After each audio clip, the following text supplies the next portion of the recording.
twongeye kubasuhuza Banyarwanda Banyarwandakazi mu duteze amatwi muri aka kanya. Aha ni kuri wa muyoboro w'urwego rw'abubatsi b'iteme rihuza Abanyarwanda.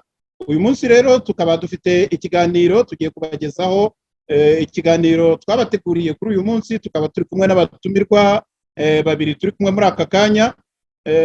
Mpereye wenda mu bihugu bikonja cyane, turi kumwe na bwana turi ku nkiko wasuhuza abateze amatwi uyu muyoboro wacu. Murakoze cyane bwana Kayitare kuba wadutumiye muri iki kiganiro kandi ukaba udufashije kukiyoboza. Ndagusuhuje, nsuhuje na mugenzi wacu turi kumwe, nsuhuje abanyamuryango bose b'urwego rw'abubatsi b'iteme rihuza Abanyarwanda aho bari hose ku isi. Nsuhuje abatwumva bose, Abanyarwanda aho bari hose, inshuti z'Abanyarwanda aho ziri hose. Muhorana amahoro, muhorana ubugingo, kandi nsuhuje n'abazadukurikira mu bihe bizaza. Mukomere, murakoze, turi kumwe. Murakoze cyane bwana François Xavier. Turi kumwe kandi na bwana Jean Bosco ku mugabane wa Amerika. Namwe mwasuhuza abaduteze amatwi muri aka kanya n'abazadukurikira. Murakoze cyane bwana Claude. Nkuko mubinsabye, amazina yanjye ni Jean Bosco Ngarama, nkaba ntari umushyitsi wa kure, ndi umusangwa ariko watumiwe muri kino cyumba none nk'umushyitsi. Ndasuhuza rero Abanyarwanda muri rusange, ngasuhuza abakunzi b'u Rwanda, ngasuhuza abanyamuryango b'urwego rw'iteme rihuza rw'abubatsi b'iteme rihuza Abanyarwanda bose, kimwe n'abazakurikirana ikiganiro n'abagikurikiye muri aka kanya. Nkaba mbabwiye nti turi kumwe. Murakoze. Murakoze cyane, murakoze Jean Bosco, murakoze François Xavier. Namwe rero Abanyarwanda Abanyarwandakazi mudukurikiranye muri aka kanya ndetse n'abazadukurikirana, mwicare mugwe neza, mwumve ibyo twabateguriye, kandi mutibagirwa no kugira ngo hasi aho ngaho aho turangije ikiganiro haba hari ahantu umuntu asabwa gushyiraho ibitekerezo bye, kandi mugakunda ibiganiro byacu mukabasha no kubisangiza abandi, kugira ngo buri gihe tujye tubona ingufu zihagije zo gukwirakwiza ibyo tubaganirira. Muri aka kanya rero ntabatindiye, hamwe n'abatumirwa banjye, dufite ikiganiro cyacu twibazamo impamvu leta yacu, leta y'Abanyarwanda, leta y'u Rwanda ikoresha abantu bafite ikinyabupfura gikeya mu iyamamazamatwara yayo. Ngo turavuga mu iyamamazamatwara ya FPR Inkotanyi, no kwibasira abari muri opposition, ni ukuvuga abatavuga rumwe n'ubuyobozi bwa leta ya Kigali.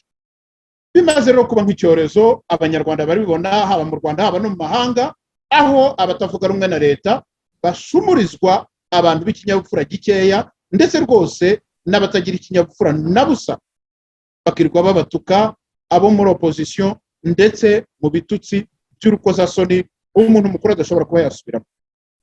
Ubusanzwe twari tumenyereye itotezwa n'iyicarubozo ku mubiri no mu mvugo ko bikorwa na bamwe mu bayobozi, haba mu nzego z'ibanze ndetse no mu nzego nkuru kugera mu rugwiro.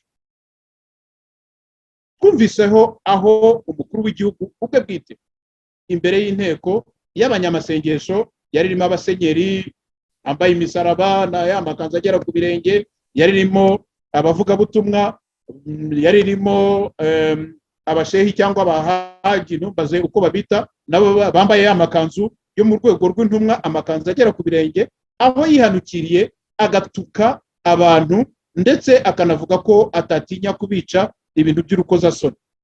Twumvishe ahantu umujyanama we bya gisirikare General James Kabarebe, aho yihanukira agatuka Abanyarwanda ko bajya guhunahuna, agatuka Abanyarwanda ko bafite abana batsinda aho bari mu bihugu bahugiyemo, n'ibindi bintu nk'ibyo ngibyo, ibintu nanone by'urukozasoni bumva koko bitagakwiye kuvugwa n'umuntu ufite inyenyeri zigera kuri enye. Vuba rero nabwo twumvise umugore wavuye mu nteko ishinga amategeko, aragenda ajya mu ntara y'Amajyaruguru ahantu havuka umugabo witwa Cyuma Hassan Dieudonné, ngira ngo amazina ye bwite ni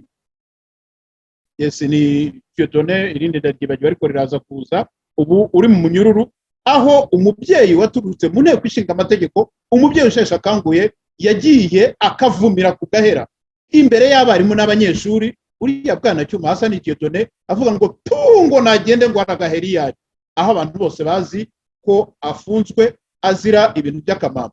Vuba aha nanone twumvishe nyuma y'uwo mutegarugori, twumvishe umutegarugori madamu Uwimana Agnes Nkusi ko yagiye gusura abafungwa kuri gereza Imageragere, agakorerwa ibintu biteye isoni, aho abagore bamwe bamugeragezaga ndetse ngo bakaba barabashije no kumushinga intoki mu myanya y'ibanga. Ibyo bintu ni ibintu by'urukozasoni umuntu adashobora kwizera, adashobora kwemera ko byakorwa n'inzego z'ubutegetsi cyangwa se ikigo nka kiriya gishinzwe imfungwa n'abagororwa. Mu by'ukuri ubundi kiriya kigo bavuga ko ari ikigo gishinzwe kugorora abantu. Murambwire rero umuntu nk'uwo ushinzwe kugorora abantu ukorera torture, ukorera iyicarubozo umudamu nka mugenzi we. Ubu rero noneho hagezweho aho leta yiyambaza abanyamakuru bo kuri YouTube bayobowe n'abantu bameze nk'abyihebe cyangwa se bameze nk'abashumba, abantu bagenda batukana bakavuga ibitutsi umuntu atatinyuka gusubiramo mu kanwa ngo nibucya mu gitondo abashe kurya se cyangwa asoma agace. N'abatindiye rero bavandimwe muduteze amatwi ndetse namwe mwatume muri kino kiganiro, ndagira ngo rwose tubavire imisi muri iki kiganiro, tubabwire koko twifashishije abatumirwa bacu, turebe koko ibi bintu niba ari ibintu bikwiye koko umuco w'u Rwanda n'abanyarwanda.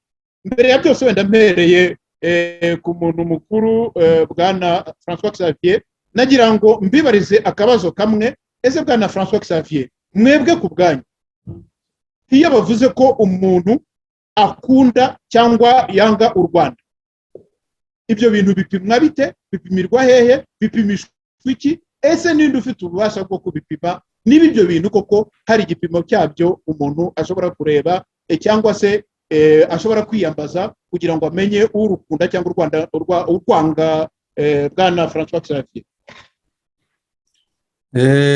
Urakoze Marie Claude Bernard kuri icyo ikibazo cyiza cyane. Mu by'ukuri umuntu agiye kugisubiza ni ikibazo cyoroshye, ariko nanone ni ikibazo gikomeye udashobora gusubiza mu ijambo rimwe. Mbere yo kugera ariko ngo ngisubize, ndagira ngo mbanze ngaruke kuri iyo myifatire, mbese kuri abo bantu boherezwa mu kurwanya abantu batumva cyangwa se batavuga rumwe n'abategetsi, nk'uko umaze kubavuga mu ngeri nyinshi zitandukanye. Ubundi rero hano mu Burusiya baravuga ngo iyi fi ijya kubora ngo ihera ku mutwe. Urumva, iyi fi ijya kubora ihera ku mutwe. Ndagushimiye cyane yuko wahereye ku mutwe nyine. Ubundi kera kuva tukivuka twari tuzi yuko umukuru w'igihugu, kandi navuga ko ari umuco rusange ku isi, kubera ko umukuru w'igihugu ahantu henshi usanga bamwita yuko ari umubyeyi w'igihugu.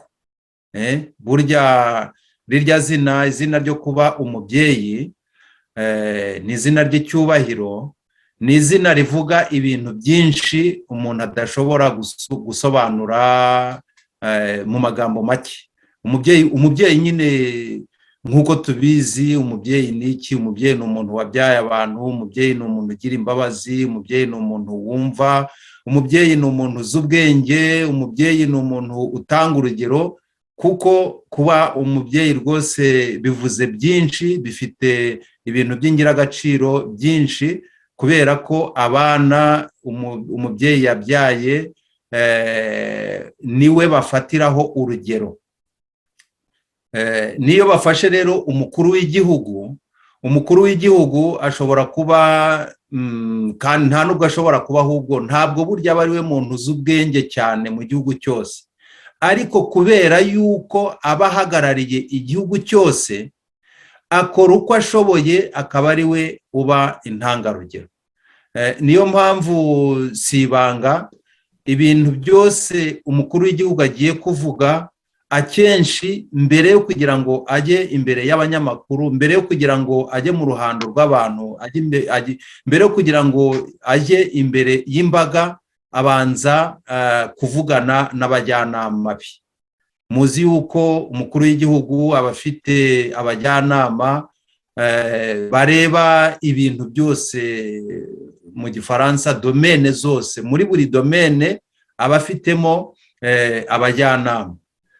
Mbere yuko afata ijambo, birazwi burya akenshi umukuru w'igihugu iyo agiye gufata ijambo, kurya mubona afata impapuro agasoma, ntabwo bivuga yuko aba ari waryiyandikiwe, ahubwo bivuga yuko mu byo avuga byose, nubwo nyine niba ufite umurongo w'ingenzi atanga, ariko ijambo rye riba rikusanyije inama aba yahawe n'abantu bamufasha, n'abantu bakorana. Kubona rero umukuru w'igihugu yihanukira akavuga amagambo mu kinyarwanda twita atameshe, hanyuma n'abari iruhande bagacurira, kuko ingero turazizi ni nyinshi, aho atuka abantu, aho yagiye avuga ibyo kwica abantu ku manywa y'ihangu. Biriya ni ibintu rwose bitagomba kujya mu ruhame, ni ibintu bitavugwa, ni ibintu umukuru w'igihugu atagomba kuvuga, kubera ko agomba kumenya yuko akurikiwe n'abantu benshi. Ikintu cya mbere agomba kumenya ko ahagarariye igihugu. Niyo mpamvu rero nahereye kuri uwo mugani wo mu Kirusiya bavuga ngo ifi iyo ijya kubora ihera ku mutwe. Nta gitangaza kirimo rero kubona n'abo bantu bagenda bajya gukora iyicarubozo, kuko n'iyicarubozo mbese biyita yuko bahagarariye agatsiko, bahagarariye ubutegetsi, nabo bafite izo karagiteri zimeze gutyo, bafite ayo magambo atameshe, bafite aho bayakura. Birababaje cyane kuko iyo umuntu akurikiye biriya biganiro uhita wumva nyine yuko umutwe uyoboye igihugu uwo ari we ntabwo ari abantu b'ikinyabupfura. Bihita bigaragaza yuko nyine mbese biriya bintu bavuga by'ibishitani ni ibintu biba bivuye mu mashitani. Nta kindi kintu nshobora kubivugaho, kuko urumva umukuru w'igihugu hagakurikiraho umwe mu bajyanama bakomeye wanabaye na minisitiri w'ingabo z'igihugu, umujenerali rwose, umuntu ufite amapeti angana kuriya nk'uko wabivuze, ugasanga nawe ufite izo nyenyeri zose akihanukira nawe akajya kuvuga ibintu. Muri make birababaje kandi biteye agahinda ku Rwanda, kuko ntabwo baba bisebya gusa, ahubwo baba bisebya n'abanyarwanda bose. Ariko rero nk'uko bizwi rwose, abanyarwanda muri rusange birazwi neza yuko bagira ikinyabupfura. Ibi atari ibyo ngibyo nta nubwo tuba turi kubivugaho. Turi kuvuga yuko ari agahomamunwa kubona ubutegetsi bukoresha abantu bameze kuriya, bikaza bikagera no mu bantu biyita yuko ari abashinzwe amakuru, kandi nk'uko tubizi burya abanyamakuru bagombye kuba ijisho rya rubanda. Ntabwo rero bakwiye kugenda bavuga ibintu bitagira 12, ari amagambo atameshye, ibitutsi, biriya bishitani, kuriya kubahuka ababyeyi. Burya mu kinyarwanda turabizi iyo bavugaga ngo umwana atutse ababyeyi bavuga yuko ari igihangange cyangwa se ko ari igikenye. Uriya rero nabonye angana n'inzu yose, ubanza nka bagenzi banjye b'abaganga bamureba bashobora kuvuga yuko arwaye, nabyo ntabwo twagira isoni zo kuvuga yuko arwaye, kuko atarwaye uretse iby'umubiri tubona, atarwaye afite mu mutwe hazima, ntabwo yakwihanukiye ngo ajye gusebya, ajye gutuka ababyeyi, abasaza bashobora kubana ba sekuru. Ni igikenya, ni igihangange, nta kindi kintu navuga. Nyine ni shitani, ubwo ibishitani avuga bikomoka kwa shitani. Ubwo rero nkaboneraho ngana ku kibazo wabajije uti gukunda u Rwanda ni iki, bipimwa nande, igipimo ni ikihe. Navuze yuko gukunda igihugu nta muntu ubipima gukunda igihugu, kuko bifite urugero rwacyo. Gukunda igihugu, icya mbere na mbere wavuga igihugu se ni iki? Igihugu nk'uko tubizi, icya mbere ikintu nyamukuru ni abantu. None se abo bantu bayobora bari ku butegetsi, abo bantu bavuga yuko barwanira ubutegetsi, kurwanira ndashaka kuvuga yuko mbese bashaka kwerekana yuko babushyigikiye, bari kurwanya ababuvuga nabi. Niba badakunze abaturage b'icyo gihugu, niba bagenda batuka abaturage b'icyo gihugu, niba bagenda bandagaza ababyeyi, abasaza, ba sekuru na ba sekuruza, ibyo nibyo bita gukunda. Ikintu cya mbere ni uguhera ku baturage, guhera ku bene gihugu, kubakunda. Ntabwo bivuga yuko ngo ugende bya bindi by'abanyabazungu ngo ugende usomagure ugire gute. Kubakunda, ikintu cya mbere ni ugukora ikintu gituma bagira imibereho myiza. Kandi nk'uko tubizi, imibereho myiza y'abaturage burya nayo ifite ingeri nyinshi, twagabanyamo ibice bibiri. Icya mbere burya ni hano mu mutwe, psychologically, kuko biriya byo kugenda batuka abantu ni igitero baba bagabye mu bwenge bw'umuntu. Kuko nk'uriya musaza cyangwa se umwana we wumva bari gutuka umubyeyi we n'icyubahiro abamufitiye, burya ni igitero baba bagabye mu mutwe w'umuntu. Ibyo ngibyo rero ntabwo navuga ko ari ugukunda igihugu. Niba abantu bagenda bakandagaza ababyeyi, si ugukunda igihugu. Icya kabiri, mu mibereho y'abantu birumvikana nyine ni bya bindi bavuga: kubaho neza, kugira ubuzima bwiza, kugira ibintu bigutunze, kugira aho uba heza, kugira uburenganzira bwo gukora icyo ushaka n'igihe ushakiye n'aho ushakiye. Murumva yuko harimo ibintu byinshi. Kugira kugira ibyo byo kuvuga ubuzima bwiza nabivuze, kugira ubwisanzure bwawe, ukaba ufite nyine aho ushobora kwinyagamburira hari iwawe.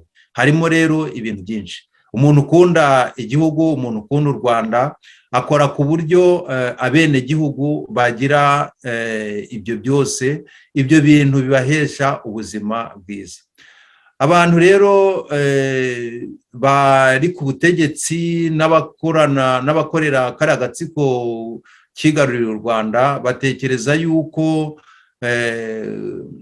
gukunda u Rwanda ari ukujya gutukana, cyangwa se ari ukugenda bakavuga neza abo ngabo bari ku butegetsi. Oye, haba mu Rwanda haba no ku isi yose, ntabwo bivuze yuko niba umuntu atavuga rumwe n'ubutegetsi yuko ari yuko yanze icyo gihugu. Si byo rwose. Ubundi nkunda gutanga urugero, kuko burya aho tuba aho dutuye, aho umuntu ari, aba afite ingero zifatika. Murabona nko muri iki gihugu cy'Uburusiya, nge nakigezemo hakiri Union Soviétique. Union Soviétique imaze gusenyuka, Uburusiya nabwo bwagize amashyaka menshi. Hari abademokrate, hari abakomuniste, hari abaliberali, hari amashyaka menshi cyane rwose. Ni ukuvuga yuko abari ku butegetsi baba bari mu ishyaka rimwe kuva kare na kera, kuko n'abakomuniste bigeze kuba ku butegetsi ndetse n'ubu ngubu baracyafite ijambo rikomeye. Usanga rwose na perezida w'iki gihugu bamumereye nabi. Usanga ishyaka riri ku butegetsi barimereye nabi. Ariko iyo hari ikintu kivutse cyugarije mbese intere z'iki gihugu, ni ukuvuga bose bavuga rumwe, bafata ibyemezo mbese biharanira inyungu z'iki gihugu. Iyo inyungu z'igihugu, iyo inyungu z'abaturage hari ikintu kizugarije, bose bavuga rumwe, bose barazirengera. Ariko muri uko kuzirengera ntabwo bivuga yuko bagumya kuvuga rumwe n'ubutegetsi buhari, ahubwo barababwira bati, mbese barabakebura. Ubundi impamvu twese murabona, ariko twirirwa tunajyana kure, abantu bari ku butegetsi mu Rwanda bazatubwire kubera iki Imana itaremye umugabo gusa cyangwa ngo ireme umugore gusa. Ni ukubera ko buri wese aba afite uruhare rwe mu bijyanye no kubungabunga no kongera ubuzima kuri iyi si. Iyo umugore n'umugabo badahuye ntabwo bashobora kubyara.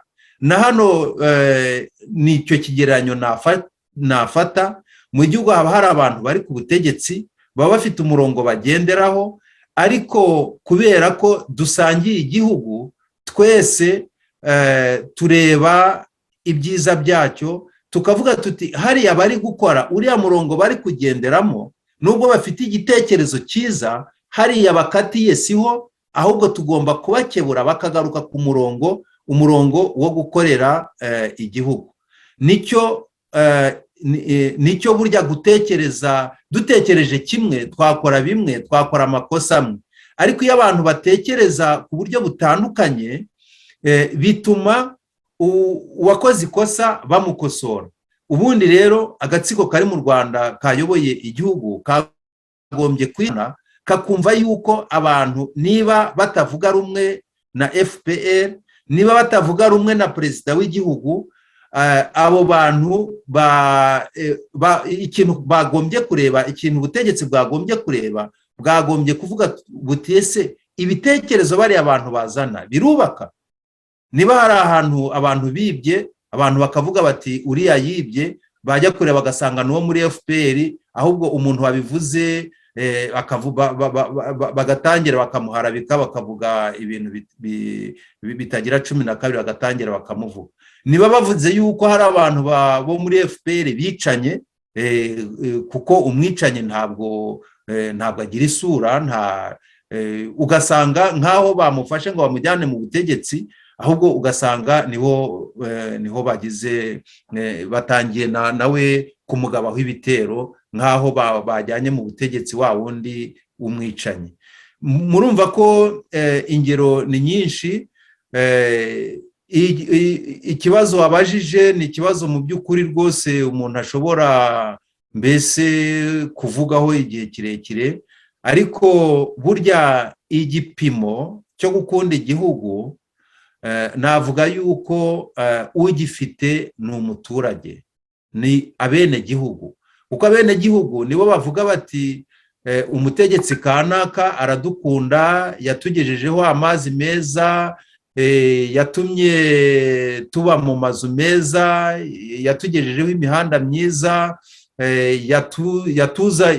yatumye abana bacu biga, hanyuma batuma tumenya aho tekinoloji zo guhinga zigeze kugira ngo twihaze, atwubahiriza umutekano, aduha uburenganzira bwacu, ariko rero ibyo byose ubirebye usanga yuko ubutegetsi buri mu Rwanda ahubwo mu by'ukuri umuntu ashyize mu gaciro wasanga ari bo nyangarwanda. Kubera iki? Murareba ubwicanyi aho bugeze mu Rwanda, murareba urugero nkunda gutanga cyane, urugero rw'ababyeyi babyarira mu bitaro, nk'aho igihugu cyabafashije ngo bagende kubera ko nta mikoro bafite, ahubwo bakabufungira mu bitaro ngo babuze za mitiweli zo kwishyura. Murareba abantu bahinga imirima yabo, igihe cyo gusarura cyagera ntibabe bashobora kwisarurira imyaka yabo, ahubwo bakaba none niba umuntu adafite uburenganzira bwo kujya kugurisha utwo yejeje, mu by'ukuri murumva yuko yavuga yuko umutegetsi amukunze. Cyokoze abanyarwanda dufite n'imigani myinshi, baraceceka kubera yuko hari umugani uvuga ngo n'amasinde ngo yera amashaza. Baraceceka bakihorera kubera ko ari mbuze uko ngira. Naho ubundi rwose icyo gipimo ngewe ku giti cyanjye ukuntu numva ko igipimo gifitwe n'abaturage, gifitwe n'abaturarwanda. Ntabwo rero ari FPR ifite icyo gipimo, ntabwo ari bari abantu bafite amazina asa n'utunyoni bigishije ibyo bita mu gifaransa dressage, ntabwo ari bo wavuga bafite icyo gipimo. Mu by'ukuri muri make nicyo navugaho, reka nere kwiharira ijambo mpe na mugenzi wacu nawe agira icyo abivugaho. Murakoze cyane bwana François Xavier. Nibyo uyu mugabo usheshe akanguhe aduhaye igisubizo kirambuye kandi kuko gifite ireme, kinakubiyemo byinshi mu byo twendaga kwibaza.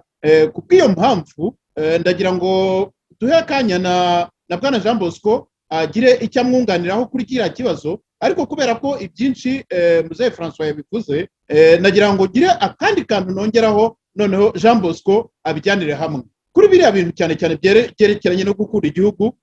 Umusaza François tubwiye ko ari byiza ko icyo gipimo kiri mu maboko y'abaturage, kuko abaturage nibo babona uzanye iki, uzane kiriya, utekereza iki ngiki. François yatubwiye ibintu byinshi birimo koko n'ibyo batubwira mu Rwanda ko bakora, ariko mu by'ukuri twabishaka tukabigura, cyangwa twajya no kubireba tukabisanga mu kadugudu gatoya kari hagati mu mujyi wa Kigali, tutirengagije ko iwacu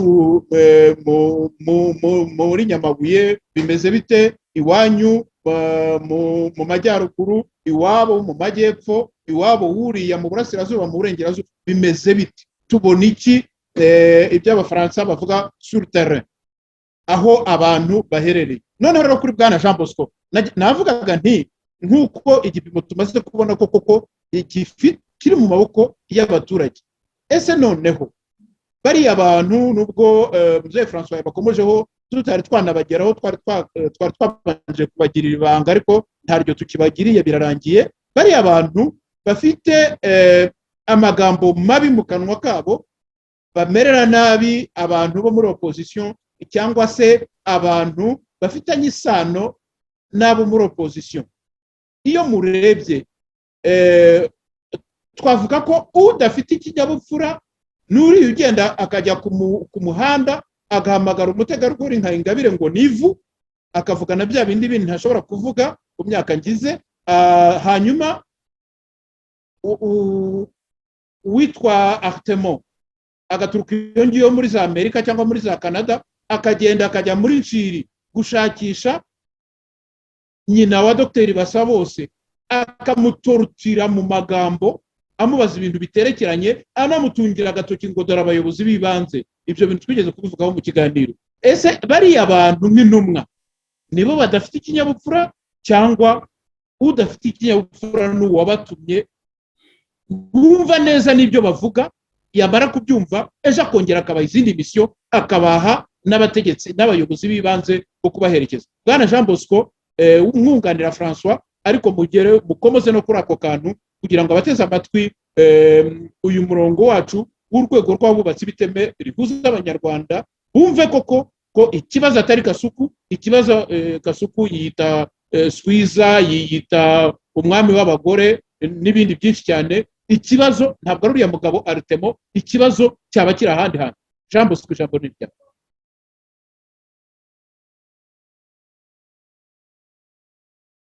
bana agapfukamunwa.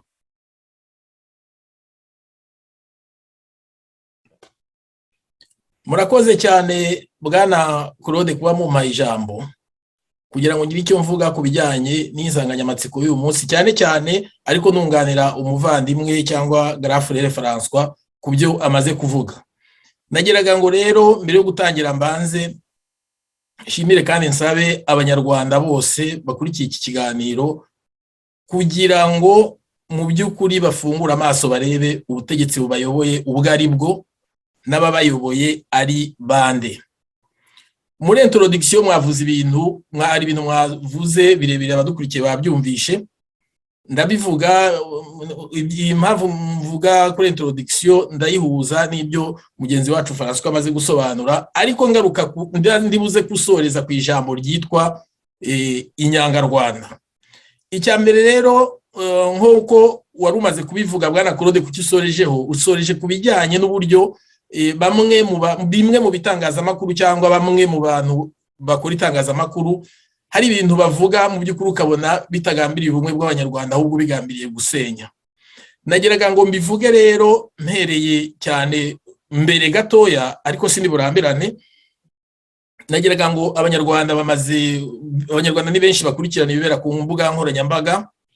Ikindi nuko abanyarwanda bafite ukuri cyangwa se muri bo bafite gutekereza bakavuga ati iki kibereye u Rwanda cyangwa n'iki kibereye duhereye ku mateka twagize mu gihugu cyacu atari meza kandi akomeye. Icya mbere ngira ngo mvuge nuko twari tumenyereye ko muri rusange hari ibinyamakuru bizwi bivugira muri leta mu Rwanda, ndavuga mu gatsiko ka FPR.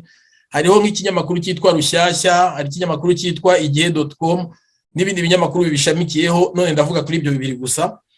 Ubona ko akenshi iyo hari nk'umuntu wibasiwe ugomba kugirirwa nabi, izo nkuru zitangazwa zose zinyuzwa muri ibyo binyamakuru. Reka ngaruke gato kuri Rushyashya ya mbere cyangwa kugeza uyu munsi wa none. Hari umwe mu banyamakuru bandikaga mu kinyamakuru cyitwa Rushyashya.net witwaga Burasa Jean Guibert. Ni umwanya mbonye wo kugira ngo nawe mbivugeho. Uwo mugabo ni umugabo waranzwe n'imvugo zicamwe abanyarwanda, ni umugabo waranzweho n'urwango rukabije yarafitiye abantu batavuga rumwe na FPR. Ndagira ngo mbwire abanyarwanda badukurikiye ko uwo mugabo Burasa Jean Guibert ni umwe mu bantu bavugaga abantu bagomba gupfa mu gihugu kandi bagapfa. Ababyibuka bazareba inkuru ziwe neza, ubwo Kizito Mihigo uriya musore yapfaga, amagambo yatangaje, ubwo Karegeya yapfaga, amagambo yatangaje.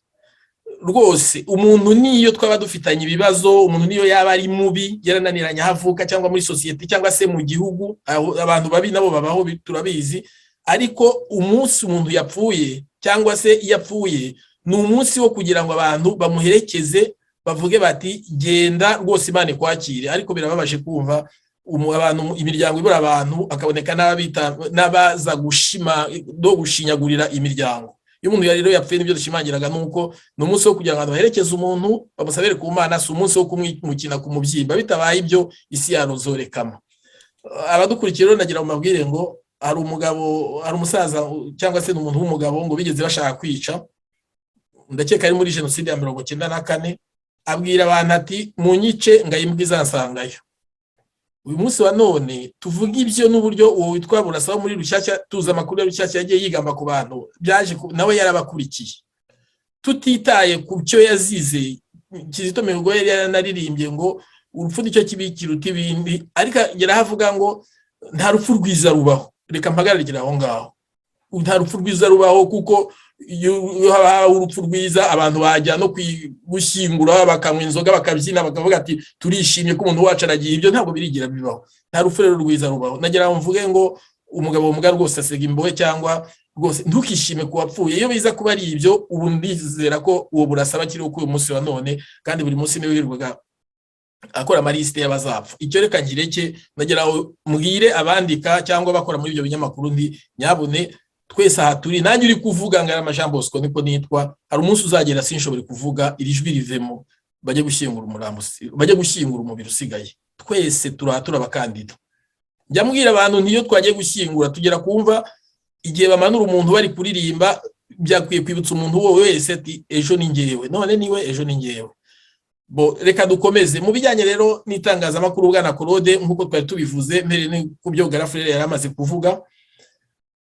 Nagiraga ngo nibutse abantu yuko itangazamakuru ryose mu bihugu byose kuko isi yateye imbere rifite amabwiriza rigenderaho. Noneho by'umwihariko umwuga wose ku isi ugira ibyo bita ethique deontologie mu rurimi rw'igifaransa bagenderaho. Mu Rwanda rero naho ndizera ndashidikanya uko hari nibura sinzi uko ethique na deontologie bavuga gute mu Kinyarwanda.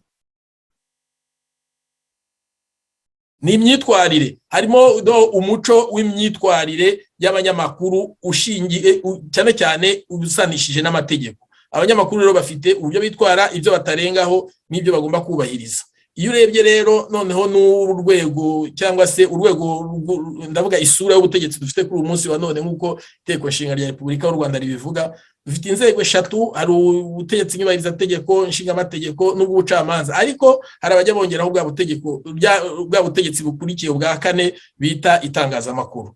Aho naho nshaka kugana rero, itangazamakuru iyo ryakoreshejwe neza mu gihugu ritangaza rifasha kubaka igihugu no gukontribua mbese no gutanga uruhare mu iterambere ry'igihugu. Ibi ndabivuga mpereye nko kubyo tumaze igihe tubona, hari nkaho ujya ukabona abanyamakuru bagiye gusura abaturage bagasanga ari umuturage muri kino gihe ufite ibibazo, ukennye, wabuze mitiwere, wabuze uburyo yivuza, bakanamutabariza, abantu ukabona ejo bamwubakiye inzu, bijya binezeza cyane mbona bagiye gutanga ibiryo bakiri umuntu ushonje, ari umukecuru wabaga mu nzu afite ibibazo ngibyo, ari umuturage basanzwe ufite ibibazo warenganijwe n'inzego z'ibanze cyangwa ufite ibibazo atarenganijwe ariko ibibazo bisanzwe, umunyamakuru akabitangaza, abategetsi bakabona aho bahera wa muntu wari bagiranye bakamutabara. Ngibyo itangazamakuru dukeneye mu gihugu cyacu cy'u Rwanda. Ngibyo itangazamakuru rishobora gufasha igihugu kugira ngo kiyubake. Ngibyo itangazamakuru rishobora gufasha zigahuza za nzego zose. Uyu munsi rero ikibazo dufite mu gihugu cyacu cy'u Rwanda ni iki? Ikibazo dufite gikomeye ni cyuko kuri uyu munsi abanyarwanda ndavuga mpereye ku butegetsi bwa FPR bitewe n'inyigisho yatanze bagerageza, ndavuga se abategetsi b'igihugu cy'u Rwanda bo bashaka kwitiranya Perezida Kagame n'igihugu cy'u Rwanda. Ntabwo ni ibintu bitandukanye. François yabivuze ku ntangiriro, yavuze ati umuntu wa mbere tureba ni umuturage. Ariko ibyo ndabivuga mpereye ko uyu munsi wa none umuntu uvuze ibitagenda neza mu Rwanda bamwita ko ari inyangarwanda, kandi mu gihe ibyo bintu bamuhaye ijambo akabisobanura akavuga ati ngwino dusobanurire ibyo bitagenda neza utwereke n'umuti wabyo n'uwuhe. Ngicyo uko igihugu gikora. Ni ishyaka tuvuga urugero, ishyaka umunsi wa none riravuze riti iyi porogaramu ya leta bakora si nziza, njyewe numva nabigeza gutya kugira ngo ishobore kugenda neza kandi abaturage babeho neza, aho kugira ngo bahamagare umuturage plutôt kugira ngo bahamagare ba bantu babwire bati ubwo wavuze ko bitagenda neza ngwino utubwire uburyo byagenda. Ahubwo uwo muntu uwo munsi kubera yavuze ibyo ahinduka umwanzi w'igihugu, niko bahita bamuhindurira izina. Ibyo rero nongere ngaruke mbwira abadukurikiye yuko ikibazo gikomeye kinarimo si ukwitwa ngo nuko nakoresheje umwanzi w'igihugu n'ijambo muri rusange, ariko ikibazo kirimo nuko niyo uvuze uti Perezida wa Repubulika yakoze amakosa ya naya kandi nibyo birazwi, ariko kubera ari igihugu kiyobowe mu buryo bw'igitugu ntibavuga ko wavuze Perezida wa Repubulika, ahubwo bahita bavuga ngo uri umwanzi w'igihugu. Igihugu rero ni ukuvuga yuko Perezida igihugu cyabaye iki? Ni ukuvuga ko nta muturage ufite ijambo, ufite ikintu agomba kuvuga ku gihugu, ubwo ngo azavuze Perezida wa Repubulika kuko agomba guhita yitwa inyangarwanda. Reka ngaruka rero kuri cya kintu nabwo kijyanye n'itangazamakuru nari natangiriyeho mbere, munyihanganire. Nari mvuze ko itangazamakuru rigera amategeko arigenga, aho batagomba kurenga. Nibyo bya bindi nahoze mvuga by'imyitwarire y'itangazamakuru n'ibindi bimwe bya ethique deontologie y'umunyamakuru. Twari tumenyereye ko mu by'ukuri mu Rwanda muri rusange, abana b'u Rwanda twiga amashuri abanza twageraga isomo ryitwa education civique, n'uburere mboneragihugu. iryo rero ni isomo batangaga guhera mu mwaka wa 4 wa primaire no muri secondaire iryo somo ryabagamo. Ubu rero ndashaka kuganisha ku bantu bavuga ngo abantu ni inyangarwanda. Iryo somo muri iryo somo icyo bigishagamo kuvuga ngo gukunda igihugu, ibyo bita none gukunda igihugu, baravuga none bavuga ibinyuranye n'ibyo twize kandi n'ibyo by'ukuri. Nari maze kubivuga, umwanzi w'igihugu none ni umuntu uvuga ibitagenda neza, wowe ntabwo ari byo. Muri iyo somo rero ryitwa education civique cyangwa uburere mboneragihugu, bigishaga abana bakiri bato cyangwa se uko bagenda bazamuka mu rwego rw'amasomo biga, bakabigisha bati igihugu ni iki, kigizwe n'amaperefegitura n'amakomine n'aya, umuturage w'igihugu agomba kwitwara gutya, bakabereka imyitwarire y'umuturage w'igihugu. Umuturage w'igihugu agomba kubaha inzego z'ubutegetsi zashyizweho na leta. Umuturage w'igihugu agomba kubaha amategeko y'igihugu. Umuturage w'igihugu agomba kubaha amabwiriza atangwa n'abayobozi. Umuturage w'igihugu agomba kubaha, tuvuga urugero, indirimbo yubahiriza igihugu. Hari ibindi birango, tuvuge muri rusange, hari n'ibirango by'igihugu ugomba kubona ugahita wibwira ko uri imbere mbese y'ikirango cy'igihugu ugomba kubaha. Harimo urugero nk'idarapo, ibendera ry'igihugu. Kera aho bajyaga batubwira ngo mu gitondo igihe bari kuzamura ibendera, buri muntu wese yarahagararaga turi kuririmba indirimbo yubahiriza igihugu. Icyo ni ikintu kimwe mu bimenyetso by'uburere mboneragihugu. Hari n'ibindi biranga ngo bindi by'igihugu umuntu atagombaga gucokoza cyangwa gukoresha uko yishakiye. Ndavuze idarapo, harimo indirimbo yubahiriza igihugu n'ibindi. Ibyo rero ni ibintu byigishwaga rubanda cyangwa abanyeshuri, bakababwira n'uburyo bagomba mbese kubana neza na bagenzi babo. Uyu munsi wa none rero iyo urebye ibiri gukorwa noneho tujye ibyo navuga muri rusange, abaturage muri rusange uburyo bigishwa gukunda igihugu. Uyu munsi wa none ubona ko igihugu gisa naho kitakigira abayobozi cyangwa igihugu gisa naho kitakigira umuco. Hari ikintu cyaje cyitwa FPR mu gihugu cy'u Rwanda, kiza ari nk'aya nyamaswa yinjira mu nzu igahirika ibyisanzemo byose. Ubu umuturage uvuze ko mu gihugu ibintu bitagenda neza ahinduka umugome. Uri hanze y'igihugu nabwo tuvuge ko aba yarahagiye kubera izindi mpamvu, nazo ndavuga impamvu zituma abantu bajya hanze y'igihugu ni ukubera umutekano muke cyangwa gutotezwa, bagahunga bakayagushakira ubuhungiro mu bindi bihugu, bahinduka abanzi b'igihugu. Reka noneho ngaruke kuri rya jambo inyangarwanda. Mu mwaka w'1990 iryo jambo niho ryatangiye kuvugwa. Inyangarwanda babivuze ku basirikare ba FPR bari bateye igihugu cy'u Rwanda. Babitaga inyangarwanda kubera bari baje gusenyura amahoro yaramaze kubakwa, uko umuturage wese, abaturage barishyiraga bakizana, ariko haza kuboneka ikindi gice cy'abanyarwanda bavugaga bati twahushije turabene igihugu, twahejejwe mu buhungiro, banze ko dutaha, none natwe tuje ku ngufu, bafata intwaro. Abanyarwanda bamwe icyo gihe babivuganagaho rumwe nabo, bavuga bati koko n'abana b'u Rwanda bagomba kugera mu gihugu cyabo. Rero mu byo bashyiraga imbere, haba ku rwego mpuzamahanga no ku rwego rw'igihugu, muri politiki yabo bagaragazaga, baravugaga bati twahejeje ishyanga kandi ntidushaka kwitwa inyangarwanda, turashaka kwitwa abanyarwanda nk'abandi. Reka tuze kuri uyu munsi wa none. Uyu munsi wa none ibyo byabaye mu 1990, tugeze mu 2022. Umunyarwanda, abanyarwanda, igice kinini cy'abanyarwanda, ndavuga baba Abatutsi, baba Abahutu, babahinduye inyangarwanda.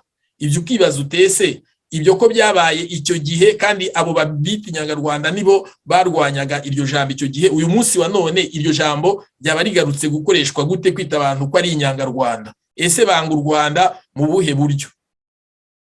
Ese kugira ngo bashyirweho icyo cyasha nyine cyo kwitwa inyangarwanda ni uko bakoreye iki igihugu cyabo? Kuba utumva ibintu kimwe na leta, niyo mpamvu mu bihugu byinshi hakunda kubaho amashyaka yo muri opposition, abantu batumva bimwe na kimwe na leta. Ariko nk'uko François yabivuze, no mu Burusiya yavuze ati birahari, no mu bihugu byose hano za Amerika zirahari.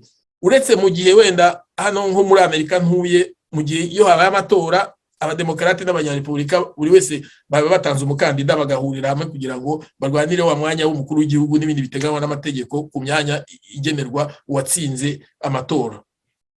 Ariko nta na rimwe turigera twumva kuri iyi si ngo abanyarepublika bavuze yuko abademokarate ari inyanga Amerika.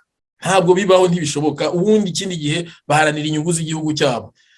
Mu gusoza rero, kugira ngo ndatinda, nagira ngo mvuge ko iri jambo mu by'ukuri rikomeje kugaruka mu mateka y'u Rwanda noneho ryaje rifite ubundi bukana, rifite isura mbi. Mbere nabivuze neza, yahabwaga abantu bari baje bateye igihugu kandi ni ikibazo abanyarwanda bari bagizeho kuko n'ubwa mbere babonye intambara. Uyu munsi wa none rero ryakomeje gukoreshwa, noneho na babandi bitwaga inyangarwanda nibo bihinduye ahubwo inkundarwanda, bashaka gufata abanyarwanda basanzwe batavanguye amoko yose, abaribo batangiye kujya basiga rirazina ryo mbese kiracyasha ngo ni inyangarwanda kubera batumva ibibazo kimwe nabo. Ndumva nabangarukiye aho ngaho, turacyari kumwe mu kiganiro.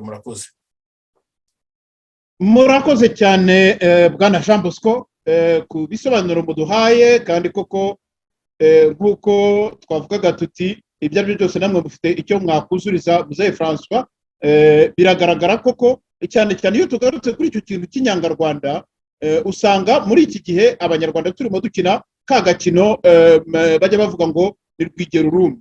Ibi bintu size aho bizava aho bizagarukira, kubera ko niba ugize amahirwe akabona intebe nta nubwo ari amahirwe, n'umugisha wa rurema, akabona iriya ntebe ahita yumva ko uyivuyeho cyangwa se utarayigeraho ahita ahinduka automatikuma umwanzi w'igihugu, akihindura umukunzi w'igihugu wenyine, n'abasangira nabo afatira ku munwa ahereza ku muheha, noneho akibaza ko undi muntu ushobora kwinjira mu yindi domene akaba nawe yagira umusanzu atanga mu gihugu, uwo agahinduka inyangarwanda. Nagira ngo iki kintu tugitsindagire tuvuga ko bari abantu bo muri opposition, baba abo uriya mubyeyi Ingabire bandagajwe, ndetse ejo cyangwa ejo bundi nabonye hari hagezweho Jean Paul Turayishimiye ngo bagiye gushaka se, n'abandi nk'abo na Dr Philippe n'abandi. Bariya ni abantu, ni abategetsi potentieli b'igihugu cyacu. Ejo mu gitondo bashobora kugaruka nabo bakagira ikintu bashyira ku gihugu, niba harubatswe za arena cyangwa za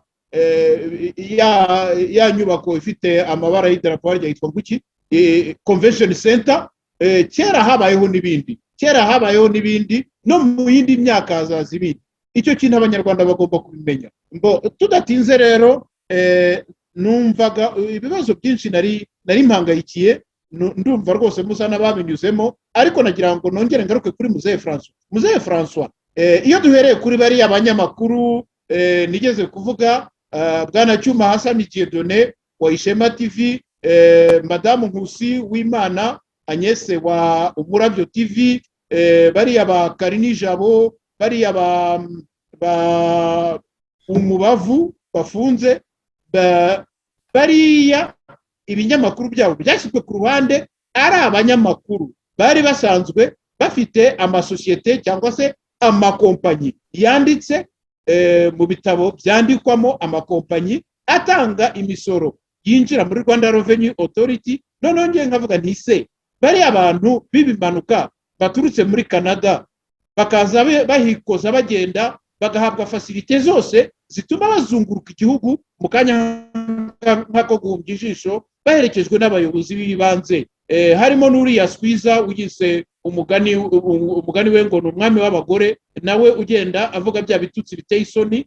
Bariya ndetse na za The Future TV ziri mu gihugu mw'indani, ni nabo bayigiye.com, cyo korabo ntabwo ari ikibazo cyane kuko bo bafite ibiro byabo mu Rugwiro, ibiro byose barabifite. Ariko umuntu akibaza atese bariya abantu batanga imisoro nk'uko za Ishema, za Umurabyo, za Umubavu ziyitanga. Ese ibyo bitabo by'ibitangaza bandikwamo, bariya ni ukuvuga ko aribo banditswemo kurusha abandi? Bwana François, mwagira icyo muhitubwiraho?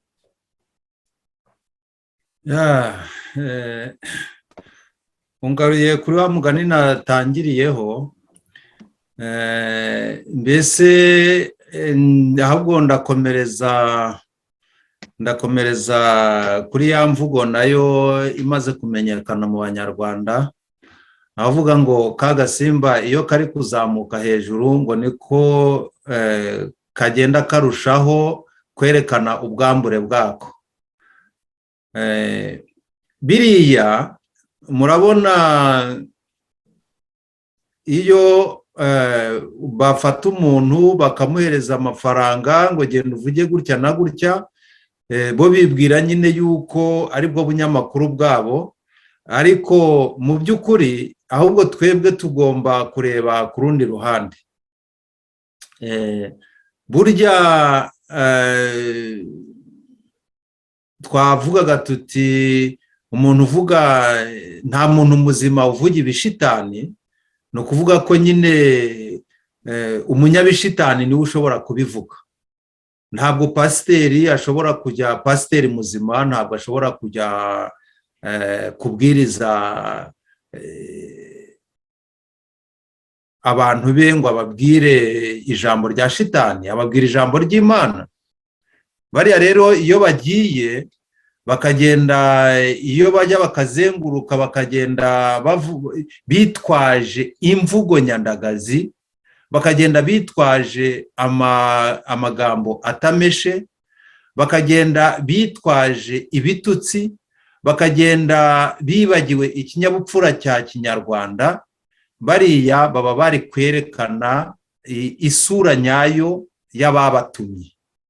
Kuko burya muribuka ko n'abantu bakunda kuvuga bati burya abantu ni abanyabwenge cyane cyane abakurambere bacu. Iyo bavuze bati ariko rero nutambuka wareba mu giti hejuru ukabona imbwa imanitse, uzamenye yuko imbwa itazi kunyegera igiti, ahubwo uzashake uwayishyizemo. Ni ukuvuga ko mu by'ukuri bariya bantu icyo bisobanura, birirwa bazenguruka bashaka abantu batagombye gushaka, bashaka ibintu batagombye gushaka, bitagombye kubazindura, amafaranga igihugu cyagombye gukoresha mu mibereho myiza y'abaturage, gufasha bariya bana barwaye bwaki, gufasha si n'abana gusa, kuko ibyo rwose byamaze kugaragara ko n'abantu bakuru basigaye barwaye bwaki mu Rwanda. Ariya mafaranga batagaguza bagombye kuyashyira aho ngaho bagafasha abantu. Nibwo rwose iyo FPR yazashimwe. Ariko iyo bohereze bariya abantu bakabataho amafaranga, umuntu wari uri muri Amerika, byerekana n'ibindi bihugu bakabazana ngo nibajye mu giturage, bajye gushaka kanaka, bajye gushaka amatongo ya bakanaka, bajye gushaka imva z'abantu. Biriya ni ibintu bitari ngombwa, ahubwo bagamije gusebya abantu. Ari amafaranga yagombye kujya mu bikorwa bigamije imibereho myiza y'abaturage. Ariko kubera yuko agatsiko kari ku butegetsi atari nkundarwanda nk'uko bashaka kubyerekana, ahubwo ko kazana abo bantu abo ngabo badafite 12 bakajya hakurya no hakuno.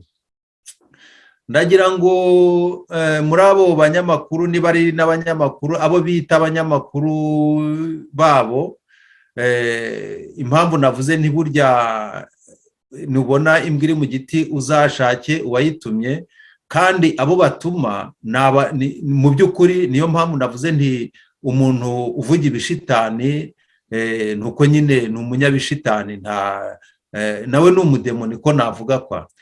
Na bariya rero berekana isura nyayo ugiye gucukumbura. Sinzi Ngarama uri muri Amerika niba warabirebye, uriya par exemple wiyita Gasuku, hari ahantu mperutse kureba naho muri rezo sosiyo birahari, ku mbuga nkoranyambaga hari umuntu wabishyizeho barabyerekanye. Hari ahantu mperutse kureba bavuga yuko ari mu bantu bakoze ibyaha muri Amerika, ari mu bashakishwa. Hari bavuga ifoto ihari isa niye, isa nawe, yanditseho yuko ngo niba ari Kalembe Kalonje ahari, iri Mulonje. Kalembe iryo zina rye rirahari rwose, ifoto irahari. Murumva rero yuko niba umuntu hano babyita umuntu wabusanyije n'amategeko, yabusanyije n'amategeko. Ni ukuvuga yuko afite ibyaha yakoze, yarahunze, nk'aho u Rwanda kubera ko tuzi ko rufitanye umubano, byibuze mu bihe byashize rwari rufitanye umubano ukomeye na Amerika, nk'aho rwarebye ibyo byaha byatumye ahunga muri Amerika, ahubwo rwo rumuhaye akazi nk'aho ari rwo rwari rwaramutumye kujya kwica amategeko muri Amerika. N'abandi benshi ugiye ukabareba abo batuma, usanga mu by'ukuri atari abaziranenge. Dushobora kubitindaho, ariko ibyo nanone ni ibintu byerekana isura y'ubutegetsi y'abantu baba babatumye. Ni ukuvuga ngo ni ikiboze nyine, bohereza ibyo bintu biboze, bohereza.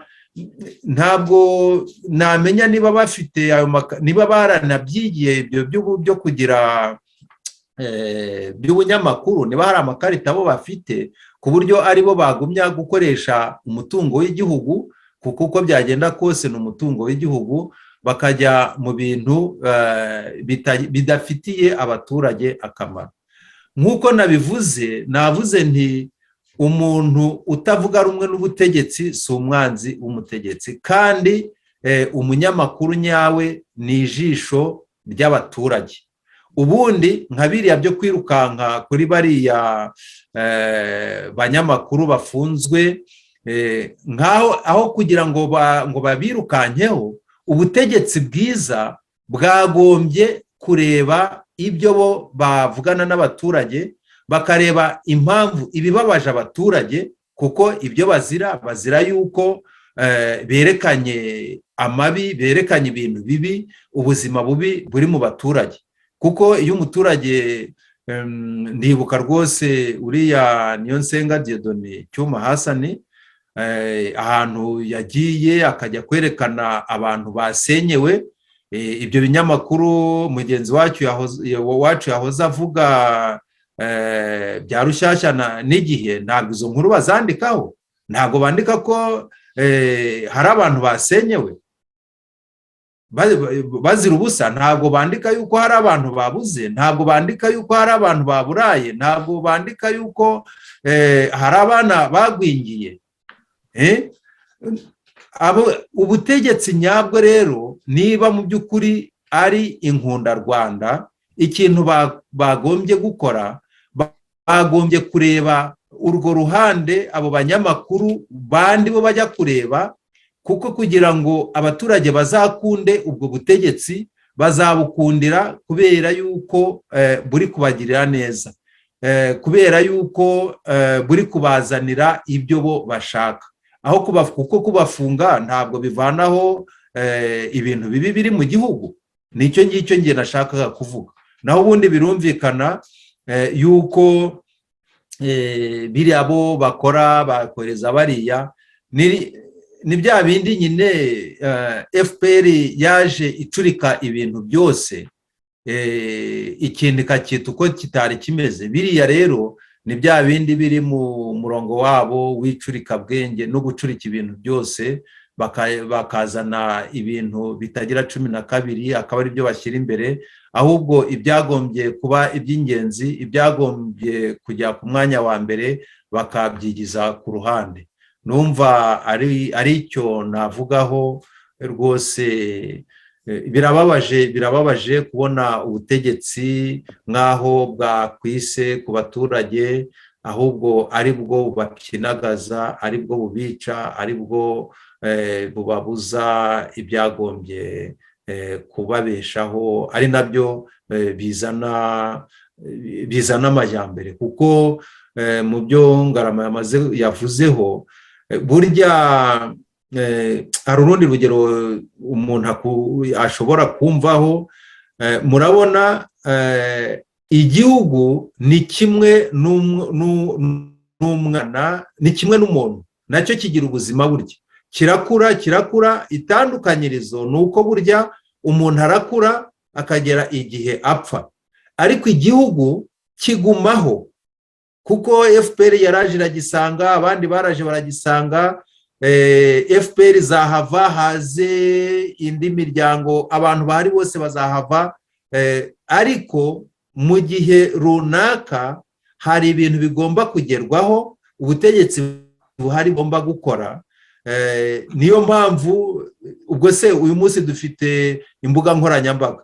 Mu mwaka w'1990 ntabwo byari biragasakara ku isi hose, interineti ntabwo yari ihari, ariko ubu ngubu ku isi yose igihugu wageramo, umuryango wageramo utarimo interineti, umuryango je veux dire la société, ntabwo ntibishobora kumvikana. Hari n'igihe abantu bagendaga ku ndogobe gusa, haza amagare ya moshi, amatere, haza indege. Ibyo ngibyo byose bifite igihe cyabyo. Abantu bibeshya rero, abo ngabo bacurika ubwenge bw'abantu bavuga ngo FPR yazanye amajyambere, ayo majyambere nayo agaragarira i Kigali gusa. Impamvu kandi amajyambere ari i Kigali gusa, abanyarwanda bagomba kubimenya, nuko ahanini FPR ntabwo ikunda abanyarwanda, ahubwo ikunda abanyamahanga, ikorera abanyamahanga. Nicyo cya mbere, ikintu cya mbere cyayo kishishikarije ni ugukorera abampatsi ibihugu. Niyo mpamvu igomba kugira ahantu ibereka, murebe akazi kanyu turagakora, ngaya mahoteli mugomba kuzabamo, murebe ahubwo hano nta bakene bahari. Kubera iki? Kubera ko bafata abantu bakabirukana kuri gakondo yabo, bakabirukana ku butaka bwabo, nkaho babafashije abantu bakagera mu majyambere. Icyo nashaka kuvuga rero nuko ahantu ibintu byose mu gifaransa babyita ngo ni processus. Le développement c'est un processus, ibintu biza mu gihe cyabyo. Nkuko nge nkunda kubwira abantu, n'inkono ihira igihe. Ntabwo ushobora gushyira ibiryo mu nkono utetse ngo noneho ngo niba ushyizemo ikibatsi kimwe ngo ugiye kuyarura, ntibishoboka. N'igihugu development yacyo niko imeze. Mu myaka nka 50 iri imbere hari ibindi bintu bizaba bihari, abazaba bagihari bazabona bavuge bati mu Rwanda rwacu rw'ibihumbi 2022 ibi ntitwari tubifite. Hari igihe iby'indege bishobora kuvaho ugasanga abantu bari bitembera mu byogajuru gusa. Urumva, ubutegetsi buzaba buhari icyo gihe nibwo buzakora ibyo bintu, ariko ntibwagombye kugaya ubwabanjirije kuko butabakoze, kuko bo bakoraga ibyari bigezweho mu gihe bari bahari. Nuko nguko mbibona. Nabundi rero ibyo baza bakacurikiranya ibintu, nibyo mvuga ngo bashaka gucurika imitwe y'abantu. Buri gihe baraza bakerekana ibintu kumwe. Abantu baje wa mugani nkuko Ngarama ivuga, bamagana ijambo ry'inyangarwanda, ariko na mbere yuko bafata ubutegetsi na nyuma yaho ibyo bakoze bagumye kuba ahubwo nk'abateroriste, kuko muribuka hari n'amaraporo menshi yabyirukana ibintu by'ubwicanyi. Ntabwo FPR yabizanye igeze ku butegetsi gusa, na mbere yaho bategaga amabombe mu mabisi y'abantu. Bya bindi navuze nti abaturage nibo bapima, nibo bafite igipimo cyo gukunda igihugu cyabo. Ibyo ngibyo ntibibwire yuko abantu babyibagiwe, baracyabyibuka. Ukuntu rero ari ibigoryi bageze ku butegetsi nkaho babikosoye, izo ngeso mbi bakazireka, ahubwo barabikomeje. Ntibabikorera mu gihugu gusa, ahubwo n'izo ngero zindi zatanzwe bagumya gukurikirana abantu hanze kugira ngo babice, bakomeze ubwo buterabwoba bwabo. Mwibuke ko mu kanya nari mvuze nti FPR ikorera bampatse ibihugu.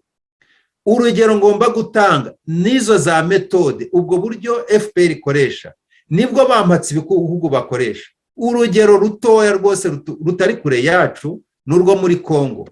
Mwibuke yuko mu gihe ababirigi bakolonizaga Kongo, kugira ngo berekane abakongore, mbese bashyireho ubwoba mu bakongore kugira ngo babakorere cyane, bagiraga gute? uwabaga atakoze mu bintu bashaka gukora, hari igihe bagendaga bagafata nk'umukuru w'umuryango bakaza bakamuca ibiganza imbere y'abantu ayobora.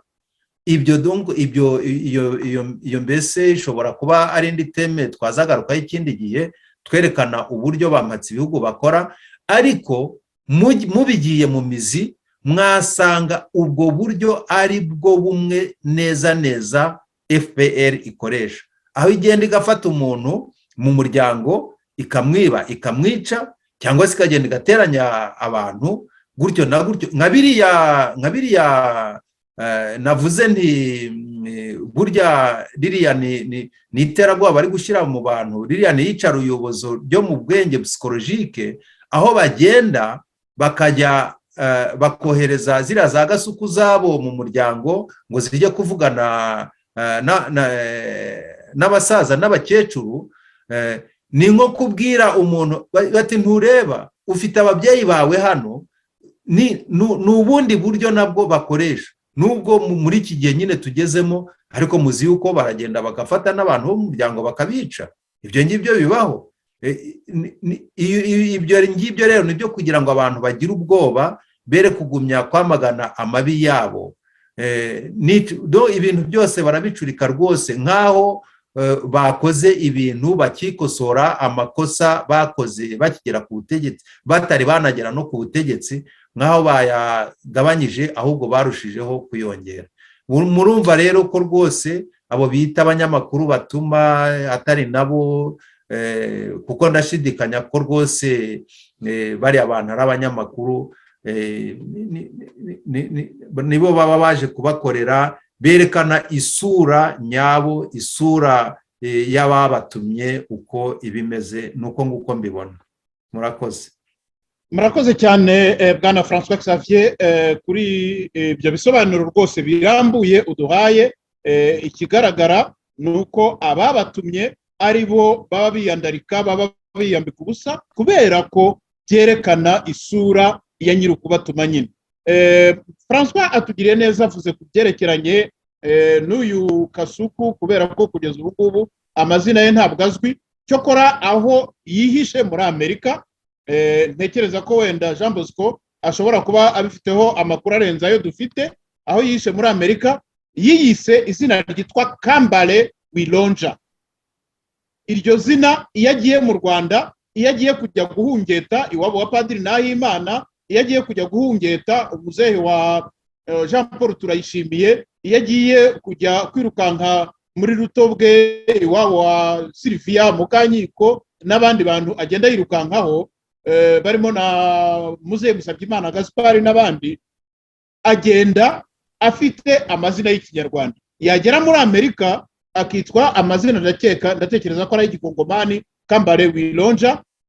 Gusa wenda aho muzehe François ashobora kuba atarasobanukiwe, nuko uyu mugabo yigeze gufungwa mu mwaka w'ibihumbi 2018 ku itariki ya 7 z'ukwezi kwa 10, hari saa 6 z'amanywa, akaba yarafunzwe azira, ntibivuze ko ari yagororewe cyangwa se yari yakoze ibintu byiza, ariko yari yafunzwe azira gukoresha uruhushya rwo gutwara imodokari, ni ukuvuga itegeko ryo ku muhanda, uruhushya rwo gutwara imodokari rutagifite agaciro. Ibi rero ntabwo nabitinzeho cyane, kubera ko natwe twese amakosa yo mu muhanda buri munsi barayadufatira. Ibyo ari byo byose, uyu mugabo byamwandurije icyo bita casier judiciaire, reba uko babyita, ibyo bita criminal records, byamuzaniye icyo bita criminal records. Ariko icyo abanyarwanda bakwiriye kureba ni ukwibaza niba uriya Kambale Wilonja ari izina ry'Ikinyarwanda, ese ni iyihe mpamvu yageze muri Amerika akitwa Kambale Wilonja, yagera mu Rwanda akiyita ibindi bintu? Abamutuma rero, abamuha izo za misiyo bamuha nabo kumutegeka, n'icyo kintu nacyo bagombye kukireba. Dushaka gukomeza, dore ko tugeze no ku musozo, nigeze kubabwira ko urwego rw'igihugu rushinzwe ubugenzacyaha, urwo bita RIB, rwatanze itegeko y'uko nta muntu uzongera, nta munyamakuru uzongera kugirana ibiganiro na bwana Barafinda Sekikubo Fred, kuko bavuga ko ngo yaba arwaye indwara yo mu mutwe. Ni ukuvuga abanyamakuru barabibujijwe, kandi nyamara bwana Sekikubo Fred Barafinda afite ibyo abwira abanyarwanda, kandi abanyarwanda bakeneye kumva, kandi nta wundi muntu, nta bundi buryo abanyarwanda bazabyumva, kuko televiziyo y'u Rwanda ntizabimwemerera, radiyo y'u Rwanda ntizabimwemerera, ariko abanyamakuru bigenga bafite, babisabiye uruhushya, bari basanzwe bafite uburenganzira bwo kujya kumuvugisha. Ikindi Barafinda Sekikubo Fred afite nawe uburenganzira bwo kwiyexprima mu gihugu. Ese RIB ijya gufata uwo mwanzuro yashingiye kuki? Yemeza ite ko bwana Sekikubo Fred adafite icyo agomba kubwira abanyarwanda? Icyo ni icya mbere. Iyi RIB, urwego rw'igihugu rw'ubugenzacyaha, baritegereje basanga ngo ko abanyamakuru ngo bajya kuganiriza umwana ufite ubumuga, nako ntabwo ari umwana, umenya ngo ari umugabo mukuru batazi n'imyaka ye, witwa Busiketi, wo mu nshengira ngo za Nyaruguru cyangwa se mu ntara y'Amajyepfo, ahantu ntibuka neza. RIB igiye kwivanga muri bino bintu, kuki itibuka no gukurikirana umuntu ugenda agatuka undi igitutsi ku mubyeyi umubyara, akamutuka ku myanya y'ibanga, akabivuga kuri mikoro? Yewe hari nabo numvishe leta y'u Rwanda yavuze ko igiye gutangira gukorana na Google kugira ngo ibinyamakuru bimwe byo kuri YouTube babihagarike. Ese hari ingamba RIB yaba yarafatiye cyangwa se izafatira aba bantu? Reka iki kibazo turi no mu nzira yo kurangiza tukinyuze kuri bwana Jean Bosco agire icyo abitubwiraho. Bwana Jean Bosco, ijambo ni iryanyu niba munyumva. Murakoze cyane bwana Claude, nagiraga ngo ndatinze cyane, murabivuze turimo gusoza. Nagira mbwire abanyarwanda bakuri iki kiganiro yuko zimwe mu ntwaro ubutegetsi bwa FPR bukoresha mu gucinyiza abanyarwanda cyangwa kubangamira uburenganzira bw'abanyarwanda ari ikintu bibubatse cyitwa RIB. Njye ngitarira icyo kintu ikinyamaswa cyitwa RIB.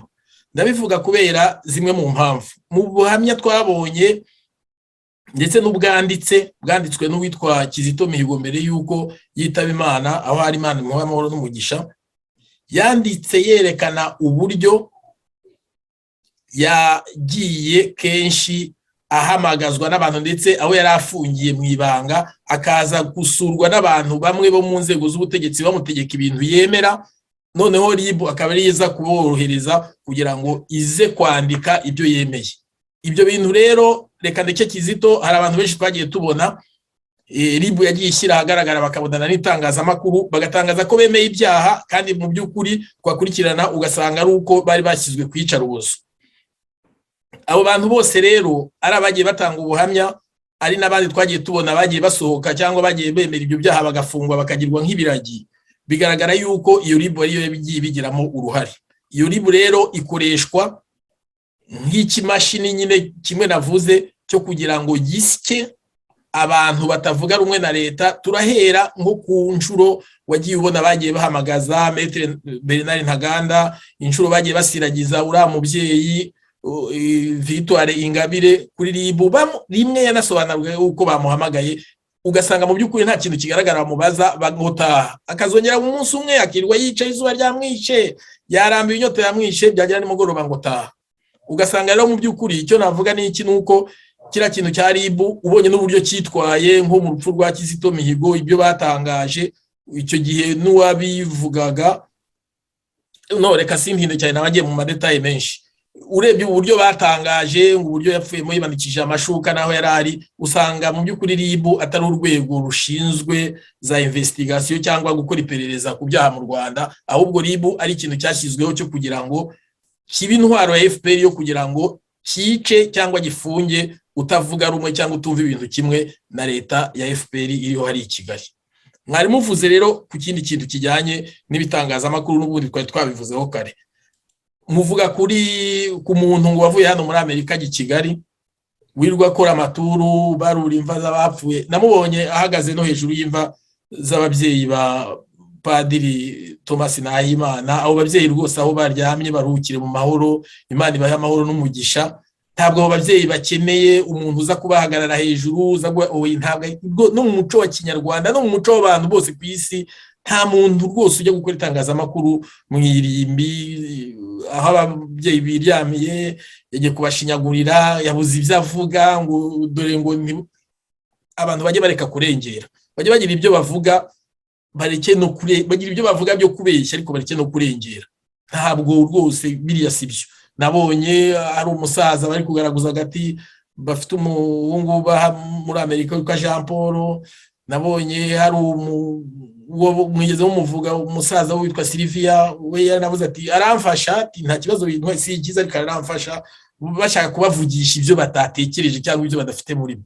Dira ntabwo ari itangazamakuru. Itangazamakuru nuko abanyamakuru byo batari inkuru turabizi, nuko kugenda bakajya kubaza ibiriho, bakagenda bakabitangaza ariko batagiye gufurusa abantu cyangwa gushyiraho abantu ingufu ngo bajye gutangaza ibyo bashatse ko bibavamo. Ugaprofita umuntu cyangwa nuko bivuze mu Gifaransa, ugashaka gufatiranya umuntu n'ubusaza cyangwa n'intege nke cyangwa n'ubwoba, umutera ubwoba kugira ngo agutangarize cyangwa guhereza inkuru wifuza. Ntacyo bimaze ibyo.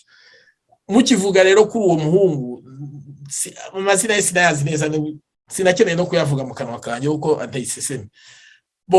Mukivuga kuri uwo narabyumvishe, ibyo twagiye dukurikira amazina y'Igikongomani, arabonaga bavuga za origine havuka, aho atuye harazwi, ibyo byatumye abantu binjira no mu buzima bwe, bamenya bimwe nk'ibyo mwari muvuze by'ibihano yagiye abona n'imanza agenda agira. Ariko ngewe icyo natangiye mvuga ku ntangiriro, niyo mpamvu navuze nti nayo mazina y'Anteriseseme, icyo natangiye mvuga no ku ntangiriro yavugaga abantu bango ku mugabane w'Uburayi, akavuga n'abandi baba mu bindi bihugu. Ngewe ejo bundi nabonye ari nk'amahirwe kuba yaragiye no mu rugo rw'umuntu uba muri Amerika hano, uwo Jean Paul, akaba yarageze iwabo aribyo yakozeho. Biroroshye kugira ngo wenda nakivuze ku ntangiriro au départ, biroroshye kugira ngo Jean Paul yishyire hamwe, arebe umuro yabegeranye, amufashe kugira ngo burya ikintu cyo guca umuco kudahana ni kibi cyane, kandi bajya bavuga ngo igihugu kidakubita imbwa cyorora imisega. Jean Paul agomba kwegera urwego rumwegereye, umuro y'umwegereye, akamugisha inama, akamufasha kugira ngo atange ikimenyetso arabifite. Bwana Jean Bosco, nagira ngo mbibutse ko Jean Paul nawe turayishimiye, ni umwavoka mu bintu by'ibyaha criminel. Ndumva ibyo ngibyo atari ikintu Jean Paul ayobewe gusa, ahubwo bagenzi be nabe bafite ikibazo nk'icyo ngicyo, ngira ngo wenda bamwegera cyangwa se bakaba nabo banyura muri iyo nzira mwavugaga. Nicyo nashaka kuganiraho Bwana Jean Bosco. Ndabizi murakoze cyane kumfasha kunyunganira, nuko naje kwinjira cyane muri kesi, ariko akenshi burya n'umwavoka yagiye gukora urubanza rufite, biba ngombwa ko ashaka undi mwavoka kugira ngo ashobore kuba yamuhagararira, cyane ko uwo nguwo aho atuye ntabwo undi Jean Paul Nsiho atuye ndabizi, ntabwo ngo sinshaka kwinjira muri detail. Gusa nari ndangirije ku ijambo rivuga ngo igihugu kidakubita imbwa cyorora imisega. Nagiraga ngo wenda muri ibi bihugu dutuyemo ni ibihugu bigendera ku mategeko kandi byubaha uburenganzira bw'abantu. Abo bantu baramutse bashyize uwo muntu mu butabera, ndizera yuko byakoroha kurusha uko abantu baguma kubivuga mu magambo. Mu Rwanda ho turabizi, uriya ni igikoresho bararebye nyine muri Bibiliya, hari aho mu mugani bajya bariri bavuga ngo harantu bajya handitse ari umugani wa muntu witwa ngo Naboti ku ruzabibu rwa Naboti, ngo barebye Naboti babuze ibyo bamurega, ngo bareba abagabo b'ibigoryi. Ibyo niyo nteruro ushaka kugaruka, barebye abagabo b'ibigoryi abaribo bohereza bajya gushinja Naboti kugira ngo acibwe umutwe, babone uburyo batwara uruzabibu rwe. Ubwo rero sindi busobanure cyane, ubwo n'urugero nari ntanze. Ubwo nabwo barebye nyine undi nawe umeze nk'abo bagabo bagiye nk'abo batanga wamya ku ruzabibu rwa Naboti, abariwe bajya guhereza ibyo. Ariko ikibazo ni ukuvuga ngo ese abantu bajya kuguhereza ibintu ukabyemera, wowe ubona ko izo nshingano uzazirangiza. Niyo mpamvu nagaruka kuri cya kintu cyo kugana ubutabera, nuko ibyo wakoze cyangwa iki abantu umuntu agomba kubiryora muri ibi bihugu bigendera ku mategeko. Reka simatinde cyane, ndizera ko wabivuze uriya mugabo n'umuroya ndamuzi, agomba kukwegera rwose bagakora ibyo bigomba gukorwa. Tukiri aho rero, mbone rero no kuvuga nyine ko mu Rwanda himitswe itangazamakuru rikorera mu kwaha kwa ya leta, bajya bavuga y'ikuzimu.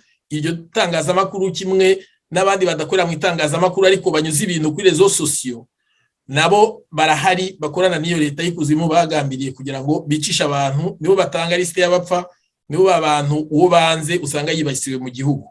Twari tumenyereye ubundi ko mu gihe gishize hari umuminisitiri twabonaga mu Rwanda wabaga kuri Facebook, bamwe banamuhimbaga minisitiri kuri Facebook no witwa Nduhungire, yirwaga Facebook yandika agira ati ibyo wenda twarabinengaga, yaje kuva kuri Facebook bamuzamura mu ntera bamujyana ahandi, ariko muri icyo gihe yasize n'ubundi ari urwego leta ishyizeho ikipe ngari mu rwego rw'igihugu, abantu bahembwa birirwa bicaye ngo bakurikirana abantu bo muri opposition ngo kugira ngo bajye bandika commentaire imbizi basebya ngo zinabatuka, bakabategeka no kuvuga amagambo yo kurenga umuco nyarwanda y'ibishizi by'isoni nka bya bindi François yavugaga nabo bavugaga, kugira ngo bacecekesha abantu.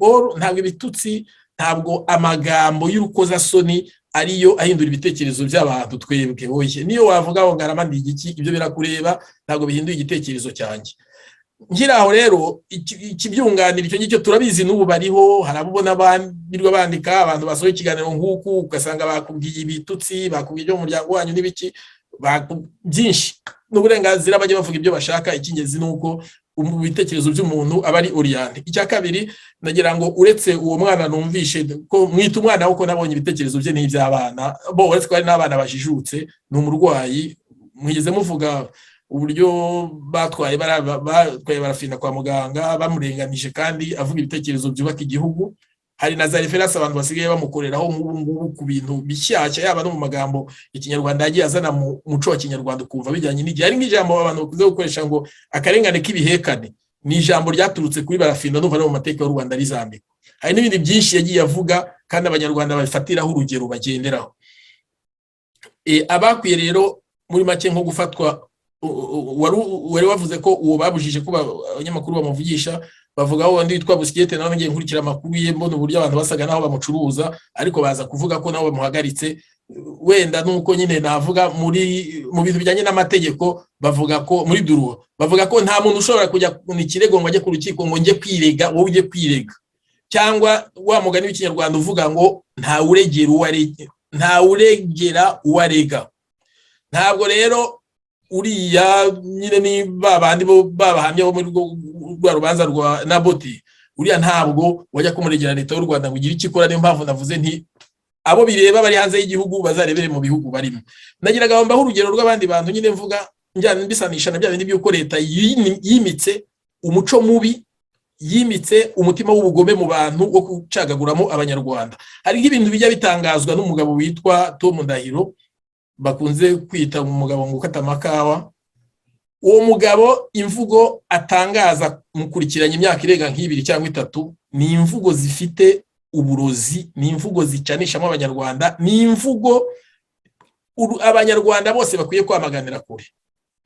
Ndavuga nganisha cyane cyane nkaho nigeze mbona akunze kwibasira uriya mubyeyi Victoire Ingabire n'abandi, ariko noneho byagera kuri Victoire byo bikaba n'ibindi bindi. Ari nawe yigeze agera aravuga ngo ari kuvuga kuri Cyuma Dieudonné mwamuvuzeho, afunza zibusa z'ibitekerezo bye, ari umuntu ufasha abanyarwanda. Hari aho yigeze amuvugaho aravuga ngo Cyuma Dieudonné ngo televiziyo yiwe ngo yitwa Ishema, ngo kuba ngo na Nahimana Thomas afite ishyaka ryitwa Ishema, ngo Ishema nyine ngo bibura ngo ni Ishema, ngo byose ni Ishema rimwe. Ukibaza tewe se we ko yitwa Tom Ndahiro, noneho Tom Byabagamba ko akurikiranweho ibyaha yakatiwe burundu akaba ari muri gereza, kuki noneho Tom Ndahiro we batamujyana muri gereza kubera yabasangiye ibyo byaha na Tom Byabagamba kubera amazina yitirano?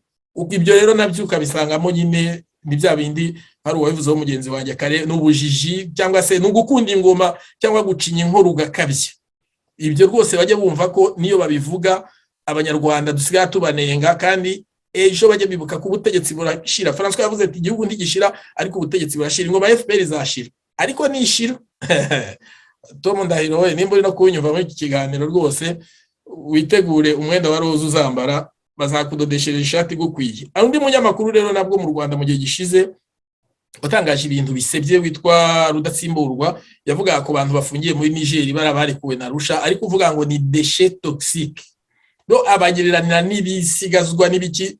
Kera inkotanyi zaga zivuga ngo kugira ngo muri jenoside bica abantu ngo babitaga ngo inyenzi, ngo bakazana ngo kagasimba, ngo inzoka n'iki, ngo kugira ngo umuntu bamwice mu bwonko noneho ubu n'uburyo yica undi ari kumwita kagasimba. None rero uwo munsi wa none bigeze noneho umuntu wahindura agafata umuntu mugenzi we, ikiremwa muntu wavutse nkawe abaho kimwe nawe, uretse ko bamwe ni n'abantu baranamurenze ntabwo bigize babaho ku buzima bwe, nta nubwo bafite ubumenyi bumwe. Uriya ni afite ubumenyi afite n'ubwo ubugome, harimo abantu b'abahanga n'abahanga tujye tubizanya ukuri.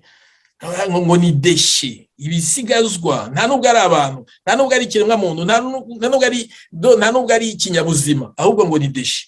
Izo ni imvugo zigayitse zitari zikwiye kuvugwa n'abantu mu gihugu kirimo cyitwa ko kirimo kiyobowe n'abantu. Nanjye kuzana ibindi byo nari kuba nibeshye.